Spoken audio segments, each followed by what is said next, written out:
Une femme qui a une vie de prière n'a pas beaucoup d'amis. Une femme qui craint Dieu, qui a son alliance avec Dieu, n'a pas beaucoup d'amis. Elle sait que les amitiés, là, l'amitié, c'est un danger. Avoir beaucoup d'amis, c'est un danger. Tu te retrouves dans un monde qui n'est pas ton monde. Quand tu as une vie de prière, quand tu sais comment Dieu t'a sauvé, comment tu sais que Dieu t'a enlevé dans cette galère-là, comment Dieu t'a ramené à lui, ta façon de voir les choses change. Pendant qu'on trouve que tu es gawaz, pendant qu'on trouve que tu ne profites pas de ta jeunesse, tu es belle comme ça au lieu d'avoir 2 gars, 3 gars, mais toi non, tu n'as pas la force. Une femme qui a une vie de prière n'a pas la force de faire d'enduire. Elle sait que le sexe c'est un monde. Ta façon de voir change. Un homme qui a une vie de prière, sa façon de voir change.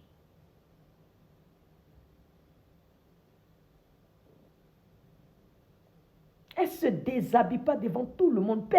Tout le monde ne rentre pas dans son monde. Une femme qui a une vie de prière, tout le monde ne rentre pas chez elle. Non. Tout le monde ne rentre pas chez elle. Une femme qui a une vie de prière, quand on lui dit, moi je suis chrétienne, et puis elle voit que tout ce qu'il a dit là ne suit pas, automatiquement c'est que tu es païenne. Une femme qui a une vie de prière, quand Dieu, toi, te révèle les choses cachées, tu es clairvoyant, tu es spirituel. Une femme qui a une vie de prière, un homme qui a une vie de prière est spirituel. Aujourd'hui, tout le monde est chrétien. Les gens sont chrétiens, ils trompent leur mari. Les gens sont chrétiens, ils volent. Les gens sont chrétiens, ils se masturbent. Les gens sont chrétiens, ils ne prennent pas le temps de chasser le démon Goliath. Et quand une femme a une vie de prière, elle cherche. Qu'est-ce qui peut me défier? Allez-y sur YouTube. Cherchez comment réussir dans la vie. Comment être riche en tant que chrétien. Oui, il y a des pasteurs qui enseignent ça. Une femme qui a une vie de prière ne doit pas vivre dans cette misère-là. De misère en misère, de misère en misère. Assois-toi, pose-toi la question. C'est la bonne prière que tu n'arrives pas à faire. Chrétien doit chercher. Comme un scientifique. Les scientifiques cherchent. Le chrétien doit chercher. Une chrétienne doit chercher. Comment tu fais ton business et puis c'est là, comme ça. Il y a quelque chose qui ne va pas. Une femme qui a une vie de prière ne peut pas marcher quelqu'un qui ne se réveille pas à 4 heures comme elle.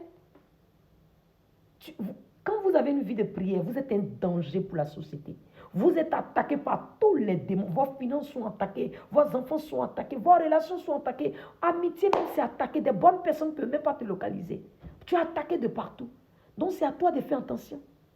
Les gens que tu veux évangéliser maintenant, ce n'est pas le temps.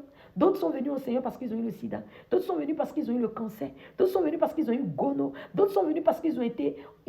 On les a divorcés. Chacun sait comment il va venir au Seigneur. Toi, tu fais ta part, tu parles de l'évangile et tu laisses poser.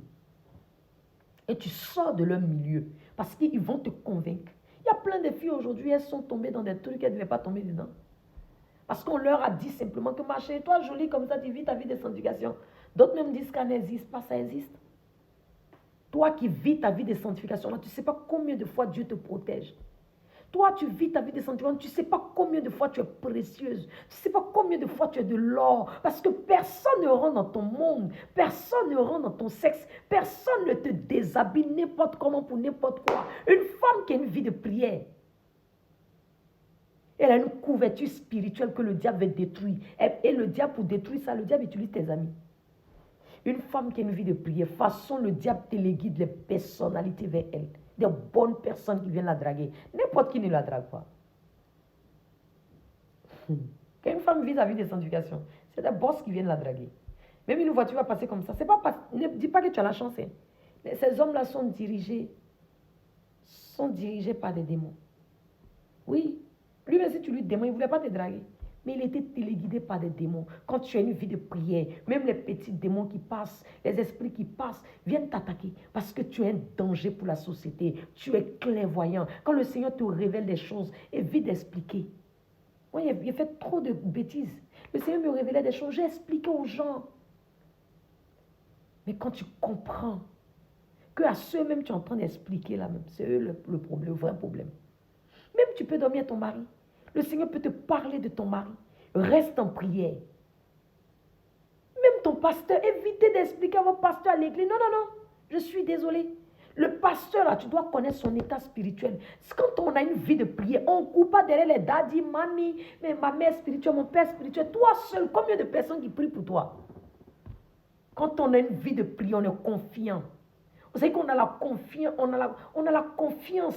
Vous savez qu'on est rassuré qu'on aura un époux. On est rassuré qu'on va réussir. Tout ce que je peux vous demander, ne baissez pas les bras. Être chrétien, ce n'est pas synonyme de baisser les bras. Être chrétien, ce n'est pas synonyme d'aller dans un travail et manquer de respect. On doit être des exemples dans tout ce qu'on fait. Être chrétien ne veut pas dire qu'on ne doit pas faire la politique. Il y a tout ça, on a laissé la politique. Ça va. Être chrétien ne veut pas dire que non, on ne veut pas avoir des grands postes. Je suis désolée. Des gens qui ne connaissent pas Dieu, ils font leurs lois, on se plie à les lois. Être chrétien ne veut pas dire que tu ne peux pas être médecin. Être soignante. Il y a des milieux, nous les chrétiens, on devait être dedans. Mais hélas, on a tout abandonné. On veut tous ces pasteurs. Je suis désolée. Être chrétien, c'est d'être médecin. Être chrétien, c'est d'être député. Être chrétien, c'est d'être ministre. Être chrétien, c'est de se lever. C'est d'être... Non, on ne peut pas être chrétien et puis être que nous tous dans le commerce. Je suis désolée. Être chrétien, c'est d'être dans le monde de business. Réveille-toi, ma chérie. Tu n'es pas en retard. Tu es dans le temps prévu par Dieu. Et que le Seigneur vraiment te fortifie. Et que tu te loignes des mauvais amis. Laisse tes amis là tranquilles. Et toi, cherche ta communion. C'est que rentre en communion avec ton Dieu. Tes copines, elles vont revenir. Elles vont venir. Je suis un témoin palpable. Vous voyez ce que je dis? Elles vont revenir. Il y a des gens, j'ai évangélisé, ils se sont moqués de moi. Elles se moquaient, elles riaient. Elles disent quoi même? Mais c'est la finition. Où ça nous emmène? Où ça les emmène? Où ça va t'emmener? Il faut regarder, sois focus. Ne te décourage pas. Tu es dans le temps prévu par Dieu. Et ne dors surtout pas. Parce que ton Dieu, pour avoir le pouvoir, la force, la victoire qu'il a, il n'a pas dormi. Ils l'ont cloué. Il est mort. Il a été ressuscité. Nous sommes des David. Nous sommes des Moïse. Nous sommes d'Abraham. Nous sommes des témoins. Donc ne baissez pas la garde, mes frères. Ce n'est pas facile d'être chrétien. Voilà, on est tous pécheurs. Mais il ne faut pas baisser les bras. L'amitié que tu cherches, la sort de ça.